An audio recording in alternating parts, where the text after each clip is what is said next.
ఎవరు వృత్తి వాళ్ళు చేసేవారు అప్పుడు. కుమ్మరి వాళ్ళు, కమ్మరి వాళ్ళు, చాకలి వాళ్ళు, కుండలు చేసి ఉండేది కదా. ఆ కుండలు తీసుకొచ్చి మనం వంట చేసుకునేవాళ్ళం. ఇప్పుడు ఏది కావాలంటే ప్లాస్టిక్ కంపెనీ అదే షాప్కి వెళ్ళిపోవాలి. గ్రాసరీస్ దొరికేదానికి ఈ షాప్కి వెళ్ళాలి, అది అక్కడికి వెళ్ళాలి. సో ఈ దీంట్లో ఆ నూనె చూడండి ఎంత డిఫరెన్స్ అంటే అసలు కంపేర్ చేయగలమా? దేనికైనా కంపేర్ ఒక ఒత్తు కంపేర్ చేయలేకపోతున్నాం, ఆయిల్ని కంపేర్ చేయలేకపోతున్నాం, ఒక ప్రమిదిని కంపేర్ చేయలేకపోతున్నాం. అన్నీ మారిపోయినాయి, విధానాలు అన్నీ మారిపోయినాయి.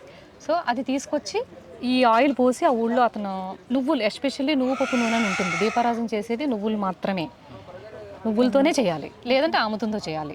ఆముదం కొంచెం కష్టం కాబట్టి కుమ్ముడు ఆముదం అంటారు, అది దొరకదు సాధారణంగా. అప్పుడు కూడా వాళ్ళు ఎవరికి వాళ్ళు చేసుకునేవారు. తర్వాత నల్ల నువ్వులతో చేస్తాం దీపారాజన, లేదంటే ఆవాలతో కూడా చేస్తారు కొంతమంది, నార్త్ ఇండియన్ వాళ్ళు చేస్తారు ఆవాలతోటి. సో ఆ నూనె ఇందులో పోసి ఈ ఒత్తేసి దీపారాజన చేసి దొడ్లో అరటి చెట్లు ఉండేవి, అరటిపళ్ళు తీసుకుని ఒక అరిటాకు తీసుకొచ్చి లేదంటే తమలపాకులు వేసుకునేవారు.